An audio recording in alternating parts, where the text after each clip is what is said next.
안녕하십니까? 세계 성도 여러분, 성경 말씀 올바른 해설 강의 내용을 여러분께 보내드리고 있습니다. 이 시간에는 창세기 23장, 24장 본문 내용을 중심 삼고 여러분께 말씀드리고자 합니다. 창세기 23장은 아브라함의 사라가 사망한 이후에 그 묘시를 두는 그런 내용들이 언급하고 있습니다. 그 성경 속에 여인이 죽어서 이렇게 이제 묘시를 둔 것은 극히 드문 일입니다. 그만큼 사라의 사라의 신앙이 대단하였고 또한 마지막까지 운명하면서 하나님께서 거하셨다는 것을 생각할 때 사라는 대단한 선지자고 여성임을 알 수가 있습니다. 그리고 이제 24장에서는 그 긴 내용 중에 이삭의 혼인 과정, 이삭을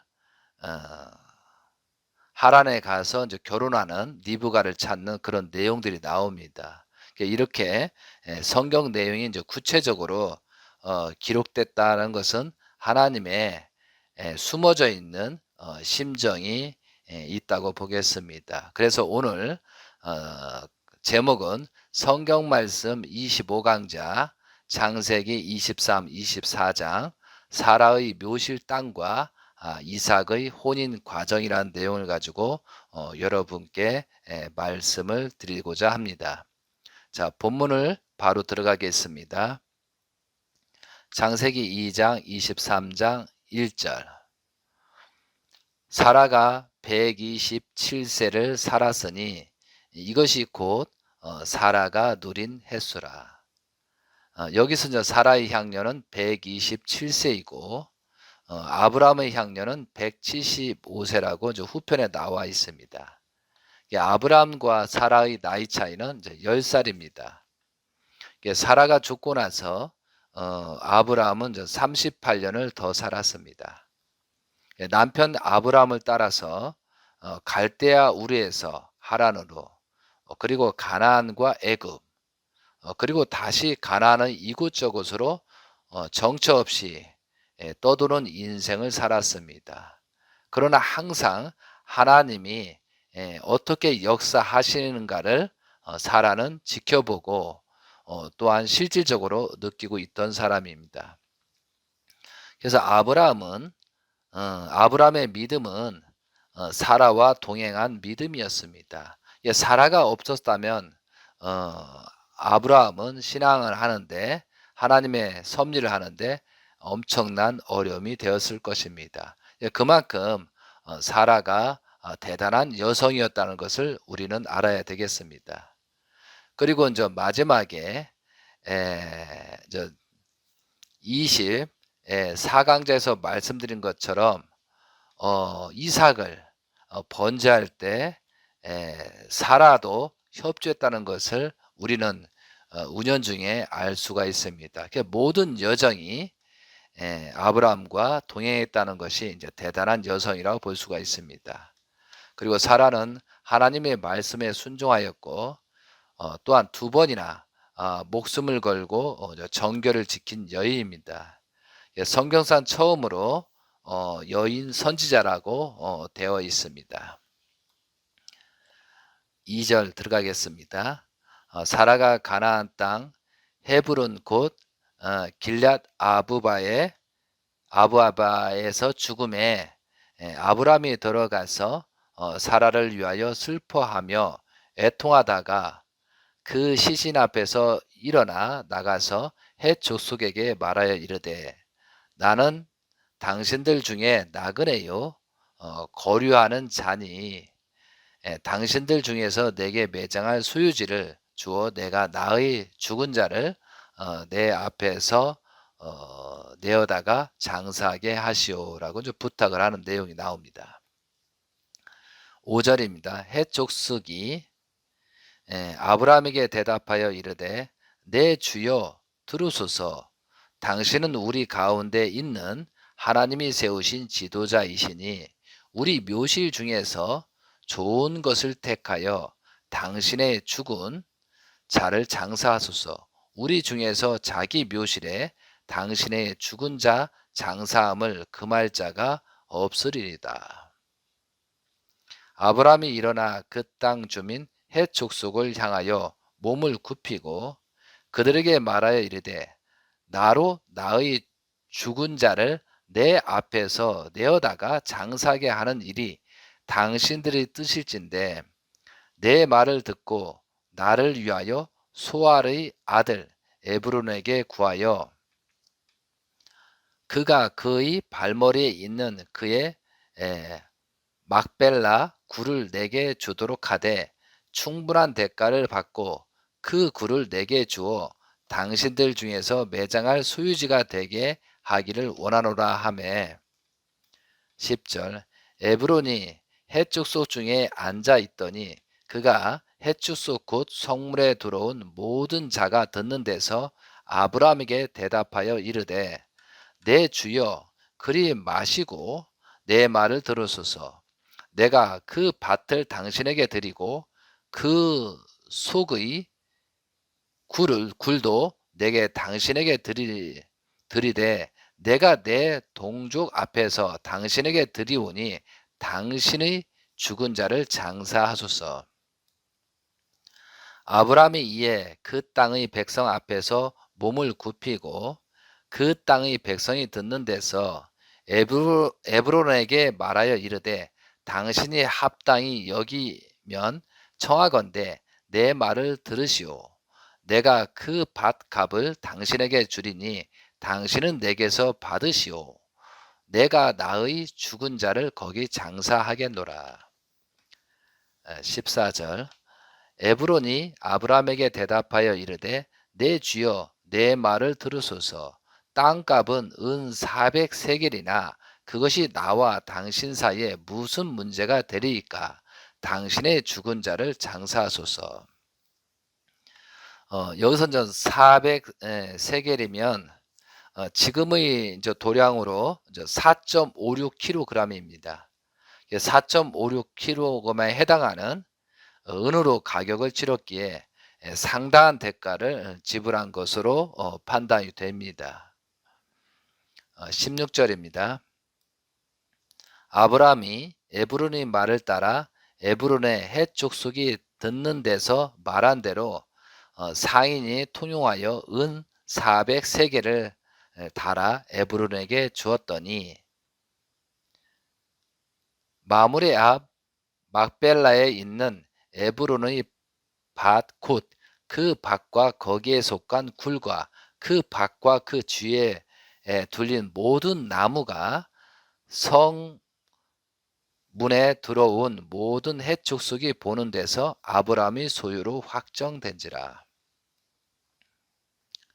그 후에 아브라함이 그 아내 사라를 가나안 땅 마므레 앞 막벨라 밭굴에 장사하였더라. 마므레는 곧 헤브론이다라고 되어 있습니다. 20절 이와 같이 그 밭과 거기에 속한 굴이 헷 족속으로부터 아브라함이 매장한 소유주로 확정되었더라. 여기에서 이제 헤브론은 예루살렘 남서쪽 30km 지점에 위치한 성읍으로 세계에서 가장 오래된 성읍 중의 하나입니다. 아브라함은 하나님의 언약을 알고 있었기에 그 땅을 매입하고 공식적인 소유권을 양도를 받았습니다. 여기에서 이제 아브라함이 땅을 준다고 해도 그 땅을 지불하고 매장지를 샀다는 것은 단순한 내용이 아니고 사탄 편에 있는 소유지에 사라를 하늘 편에 있는 사라를 매장할 수 없습니다. 그래서 하나님의 땅이라는 그런 확실한 인증을 하고 하나님이 축도하고 하나님의 소유의 그런 개념으로서 사라를 매장하기 위해서 그 땅을 산 것입니다. 그래서 우리가 저 많은 사람이 많은 사람이 장사를 지금도 하고 있습니다. 그래서 어 많은 역사를 보면 그 장사를 잘못하면은 그 후손들이 어렵게 되고 어려움이 생깁니다. 그래서 우리들이 사람이 죽어서 장사하는 것도 잘 살펴봐야 한다고 생각이 됩니다. 그리고 여기서 사라에 대한 인생사가 나오고 또한 마지막 순간에 이제 장사하는 내용이 나옵니다. 이 내용을 보면은 사라의 모든 일대기가 정리되는 내용입니다. 그만큼 하나님께서 사라에 대한 사레에서 사라라고 이름을 바꿔주고 또한 아브라함이 섭리하는 과정에서 처로서 부인으로서 모든 것을 협조하고 또한 아브라함이 어려울 때 오히려 아브라함을 위로하고 아브라함보다도 어떻게 보면 한편으로 더 신앙이 좋았다라고 볼 수가 있습니다. 그래서 여기에서는 아브라함과 사라의 역할이 어떠했는가? 그래서 중심 인물인 이제 아브라함의 입장에서 그 사라의 책임이 얼마나 중요한가? 우리 창세기 3장에 보면은 아담을 하와가 꼬였습니다. 그만큼 여성이 중요하다는 것이죠. 그런데 그것을 모든 것을 탕감 조건 세우고 아브라함이 듣고 하나님의 뜻맞게 그 혈통을 이어나갈 수 있게끔 사라가 순결을 지켰고 또한 바로왕 또 아비멜렉 왕한테 갔으면은 거기서 얼마든지 호의호식을 할 수 있었지만 하나님의 섭리에 따라서 그 정결, 순결을 목숨보다도 귀하게 여겼기 때문에 아브라함이 살 수 있고 또한 그에 맞는 후손들이 이삭 또 후손들이 연결되는 그런 입장의 중요한 여인이다 이거죠.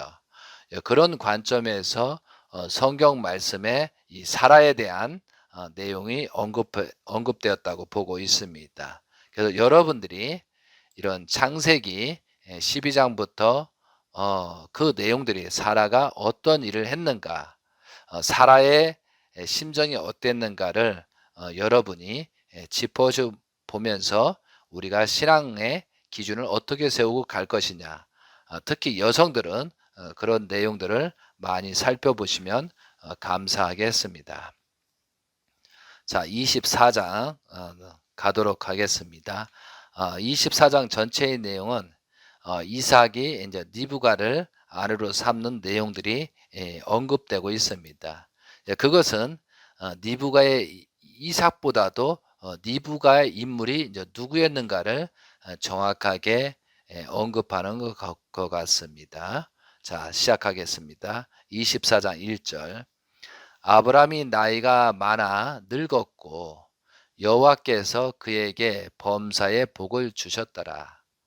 아브라함이 자기 집 소유 모든 소유를 맡은 늙은 종에게 이르되 청하건대 내 허벅지 밑에 내 손을 넣으라.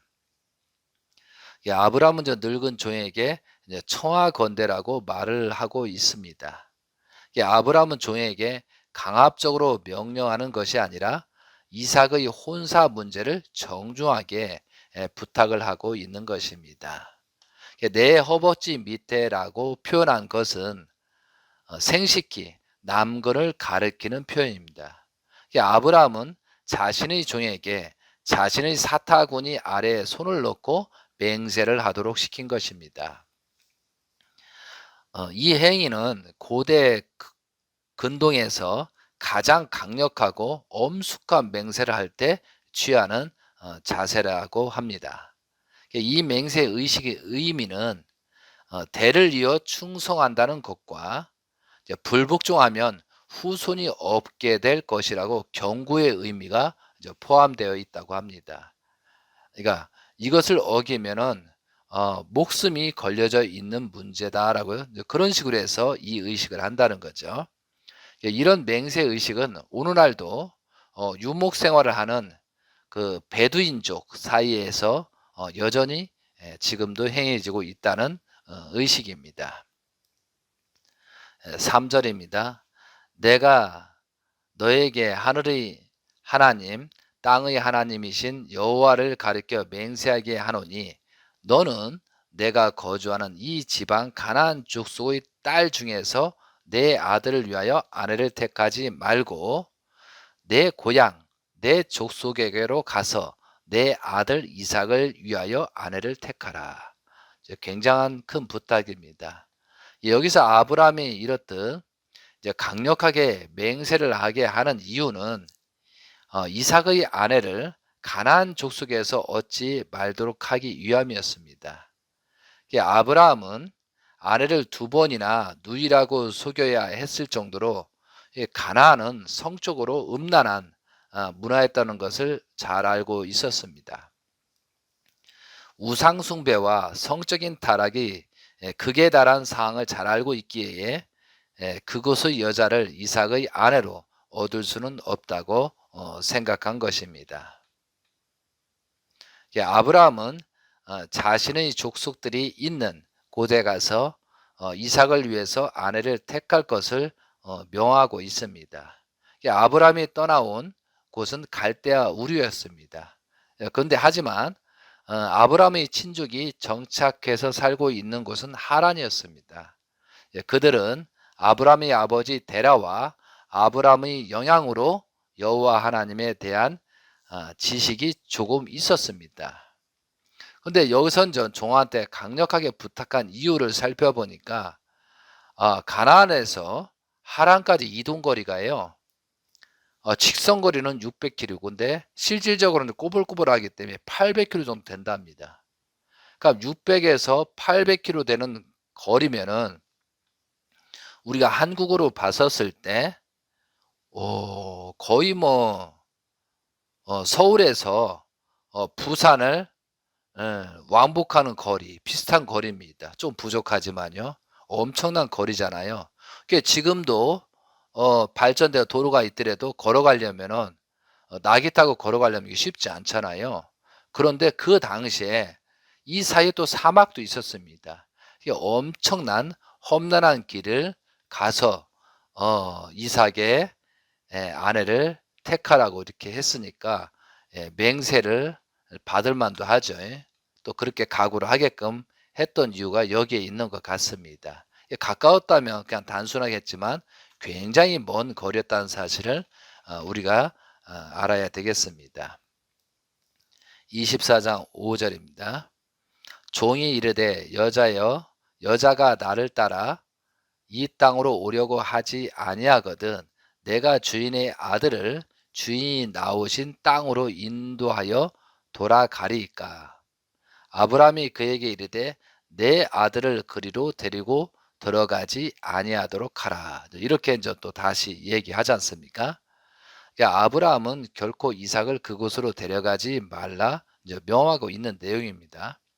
하나님이 자신을 본토 친척의 땅에서 떠나게 하셨는데 다시 돌아가게 하실 리가 없다고 판단한 것입니다.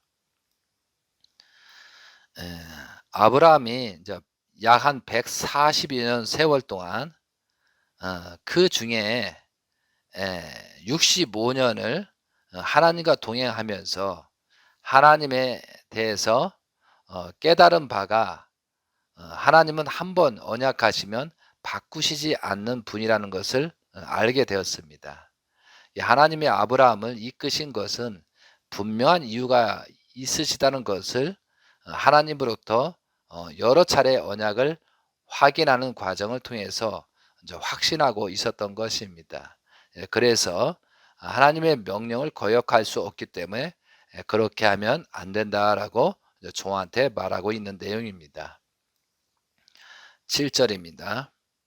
하늘의 하나님 여호와께서 나를 내 아버지 집과 내 고향 땅에서 떠나게 하시고 내게 말씀하시며 내게 맹세하여 이르기를 이 땅을 내 시에서 주리라 하셨으니 그가 그 사자를 너보다 앞서 보내실지라 내가 거기서 내 아들을 위하여 아내를 택할지니라. 만일 여자가 너를 따라 오려고 하지 아니하면 나의 이 맹세가 너와 상관이 없나니 오직 내 아들을 데리고 그리로 가지 말지니라. 그 종이 이에 그의 주인 아브라함의 허벅지 아래에서 손을 넣고 이 일에 대하여 그에게 맹세하였더라. 10절입니다. 이에 종이 그의 주인의 낙타 중 10피를 끌고 떠났는데 곧 그의 주인의 모든 좋은 것을 가지고 떠나 메소포타미아로 가서 나홀의 성에 이르러 그 낙타를 성박 우물 곁에 꿀렸으니 저녁 때라. 여인들이 물을 기르러 나올 때였더라. 그가 이르되 우리 주인 아브라함의 하나님 여호와여 원하건대 오늘 나에게 순조롭게 만나게 하사 내 주인 아브라함에게 은혜를 베푸시옵소서. 성중 사람의 딸들이 물 기르러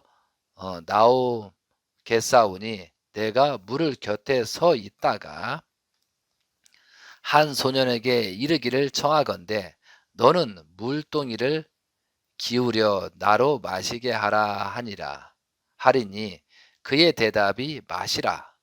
내가 당신의 낙타에게도 마시게 하리라 하면 그는 주께서 주의 종 이삭을 위하여 정하신 자라.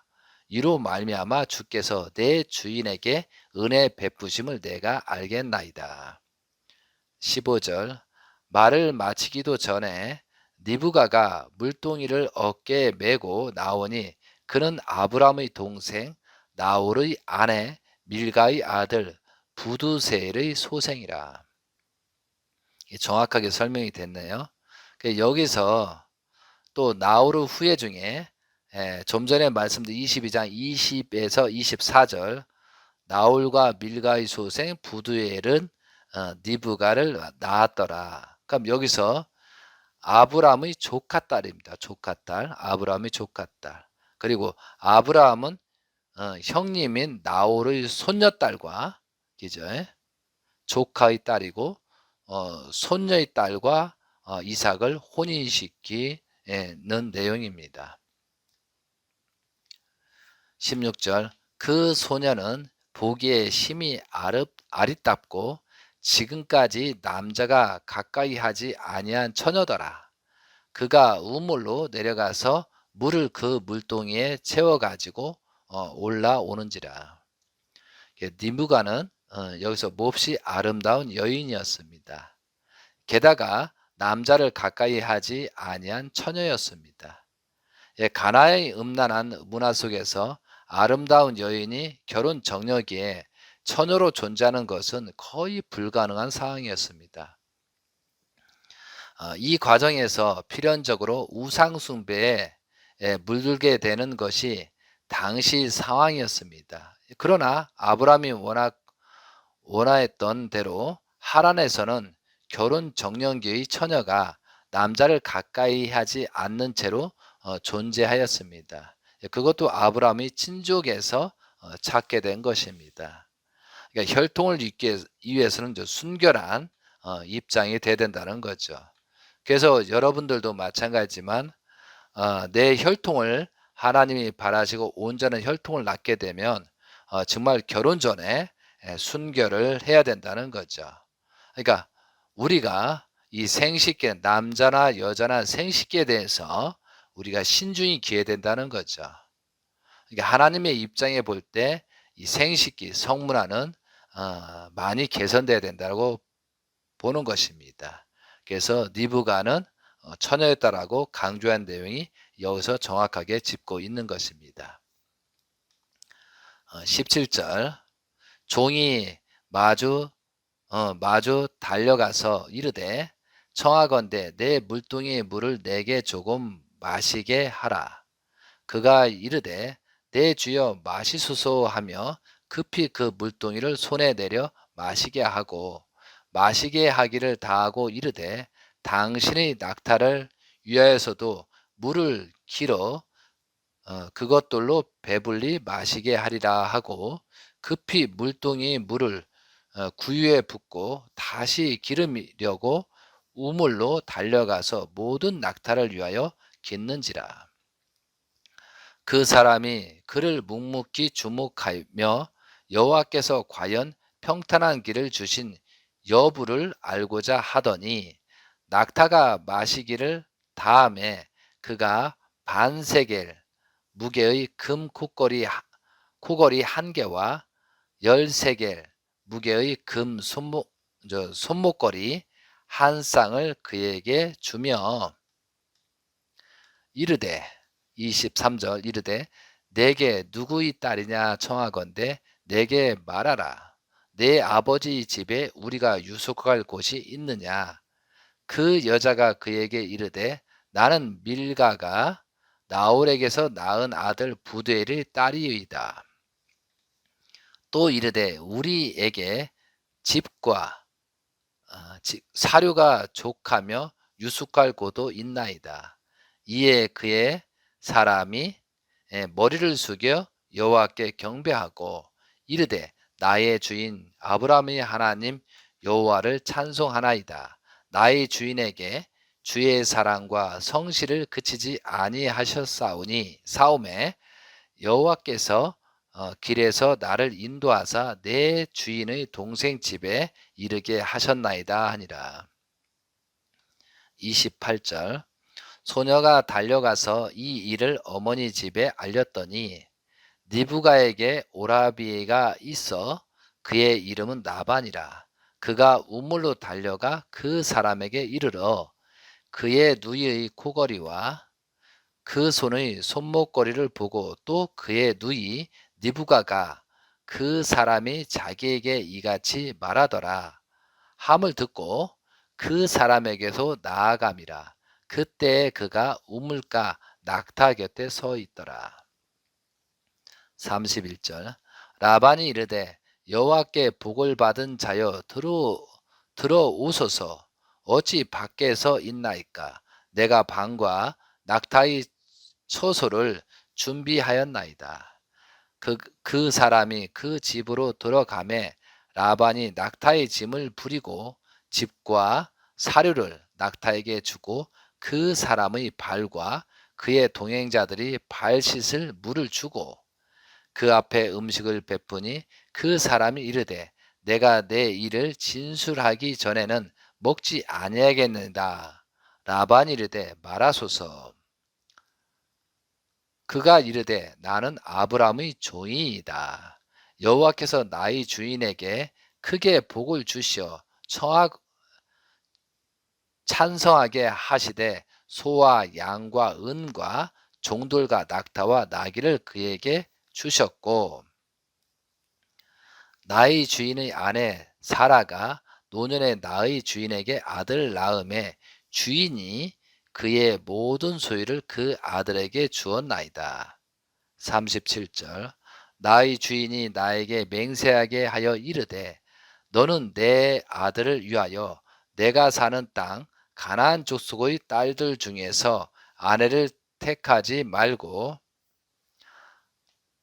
내 아버지 집 내 족속에게로 가서 내 아들을 위하여 아내를 택하라 하시기로 내가 내 주인에게 여쭈되 혹 여자가 나를 따르지 아니하면 어찌하리까 한즉 40절 주인이 내게 이르되 내가 섬기는 여호와께서 그의 사자를 너와 함께 보내어 내게 평탄한 길을 주시리니 너는 내 족속 중 내 아버지 집에서 내 아들을 위하여 아내를 택할 것이라. 내가 내 족속에게 이를 때에는 내가 내 맹세와 상관이 없으리라. 만일 그들이 내게 주지 아니할지라도 내가 내 맹세와 상관이 없으리라 하시기로. 42절 내가 오늘 우물에서 이르러 말하기를 내 주인 아브라함의 하나님 여호와여 만일 내가 행하는 길에 형통함을 주실진대 내가 이 우물 곁에서 있다가 젊은 여자가 물을 기르러 오거든 내가 그에게 청하기를 너는 물동의 물을 내게 조금 마시게 하라 하여 그의 대답이 당신은 마시라. 내가 또 당신의 낙타를 위하여서도 기르리라 하면 그 여자는 여호와께 내 주인의 아들을 위하여 청하여 주신 자가 되리라 하매 45절 내가 마음속으로 말하기를 마치기도 전에 니브가가 물동이를 어깨에 메고 나와서 우물로 내려와 깃길로 내게 그에게 이르기를 청하건대 내가 마시게 하라 한즉 그가 깊이 물동이를 어깨에서 내리며 이르되 마시라 내가 당신의 낙타에게로 마시게 하리라 하기로 내가 마심에 그가 또 낙타에게도 마시게 한지라. 47절 내가 그에게 묻기를 내가 네 딸이냐 한즉 이르되 밀가가 나홀에게서 낳은 부두엘의 딸이라 하기로 내가 코걸이를 그 코에 꿰고 손 목걸이를 그 손에 끼우고 내 주인 아브라함의 하나님 여호와께 나를 바른 길로 인도하사 나의 주인의 동생의 딸을 그의 아들을 위하여 택하게 하셨으므로 내가 머리를 숙여 그에게 경배하고 찬송하였나이다.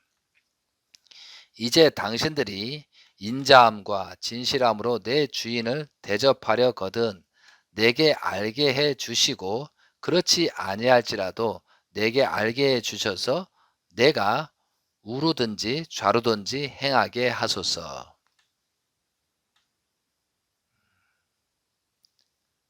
24장 50절 나방과 부두엘에 대답하여 이르되 이 일이 여호와께로 말미암나니 우리는 가부를 말할 수 없노라. 여기서 우리는 가부를 말할 수 없노라 라는 말은 여호와의 명령이시니 우리들이 뭐라고 판단할 기준이 없으며 여호와의 뜻에 따르겠다고 말하는 내용입니다. 51절 니브가가 당신 앞에 있으니 데리고 가서 여호와의 명령대로 그를 당신의 주인의 아들이 아내 되게 하라. 아브라함의 종이 그들의 말을 듣고 땅에 엎드려 여호와께 절하고 은금 패물과 의복을 꺼내어 니브가에 주고 그의 오라비와 어머니에게도 보물을 주니라. 이에 그들 곧 종과 동행자들이 먹고 마시고 유숙하고 아침에 일어나 그가 이르되 나를 보내어 내 주인에게로 돌아가게 하소서. 55절 니브가의 오라비와 그의 어머니가 이르되 이 아이로 하여금 며칠 또는 열흘을 우리와 함께 머물게 하라. 그 후에 그가 갈 것이니라. 그 사람이 그들에게 이르되 나는 만류하지 마소서. 여호와께서 내게 형통한 길을 주셨으니 나를 보내어 내 주인에게 돌아가게 하소서. 57절 그들이 이르되 우리가 소년을 불러 그에게 물으리라 하고 니브가를 불러 그에게 이르되 내가 이 사람과 함께 가려느냐 그가 대답하되 가겠나이다. 그들이 그 누이 니브가와 그의 유모와 아브람의 종과 그의 동행자들을 보내며 니브가에게 축복하여 이르되 우리 누이여 너는 천만인의 어머니가 될지이다. 내 시로 그 원수의 성문을 얻게 할지이다. 61절 니브가가 일어나 여자 종들과 함께 낙타를 타고 그 사람을 따라가니 그 종이 니브가를 데리고 가니라. 그때 이삭이 부엘라헤로에서로 왔으니 그가 네게부 지역에서 거주하였습니다. 이삭이 저물 때 들에 나가 묵상하다가 눈을 들어 보매 낙타들이 오는지라. 니브가가 눈을 들어 이삭을 바라보고 낙타에서 내려 종에게 말하되 들에서 배회하다가 우리에게로 마주 오는 자가 누구냐? 종이 이르되 이는 내 주인이시다. 주인이다. 니브가가 너울을 가지고 자기의 얼굴을 가리더라. 66절 종이 그 행한 일을 다 이삭에게 아뢰매 이삭이 니브가를 인도하여 그의 어머니 사라의 장막으로 드리고 그를 맞이하여 아내로 삼고 사랑하였으니 이삭이 그의 어머니를 장례한 후에 위로를 얻었더라. 굉장히 긴 내용이죠. 성경 말씀이 67절까지 24장이 그렇게 되어 있습니다. 이 내용은 이삭의 부인 리브가를 얻기 위한 과정들을 정확하게 설명하고 있습니다. 종이 말았을 때 또 리브가가 어떠한 마음을 가졌는지 모르지만 또 이것은 하나님의 뜻이라고 생각하면서 순종하고 그 머나먼 길을 따랐다는 것도 굉장히 귀한 것 같습니다.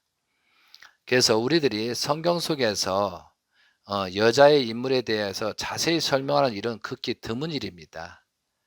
하나님의 구원 섭리 역사를 볼 때 사라와 리브가의 두 여인은 하나님을 섬겼으며 정조를 지킨 여인입니다. 또한 하나님의 혈통을 보존하기 위하여 목숨까지 걸고 모자 협조를 한 대표적인 인물입니다. 그래서 우리들이 현 시대에 살고 있는 여성들에게 많은 교훈을 주는 여인들을 우리가 여기서 알 수가 있습니다. 사랑하는 성도 여러분, 우리가 남자의 역할이 있고 여자의 역할이 있습니다. 그래서 부부가 하나 되었을 때 하나님은 거기서 섭리를 하십니다. 그래서 반쪽 남자만이 할 수 없고 여자만이 할 수 없는 것이 하나님의 섭리입니다. 그러므로 이게 부부가 얼마나 중요한가를 우리가 알고 또한 부부가 만나기 전에 순결해야 되고 또한 부부가 만나서 외도하지 말고 정조를 지켜야 될 것이 부부간의 예의고 하나님의 법도라는 것이죠. 창세기 1장 27절 28절 내용은 하나님의 형상대로 사람을 창조하시되 하나님의 형상대로 남자와 여자를 창조하셨다고 되어 있습니다. 그래서 동등한 입장입니다. 먼저 남자를 창조하고 여자를 창조했던 건 똑같은 입장에서 창조했고 하나님의 형상은 남자와 여자가 합해지고 하나님의 온전한 삶을 살아갈 때 그때 형상입니다. 그러니까 남자는 반쪽의 형상이고 여자도 반쪽의 형상입니다. 그래서 이제 결혼을 해서 합의되고 거기에 자녀가 나왔을 때 비로소 하나님의 형상이 된다는 것을 우리는 알아야 되겠습니다.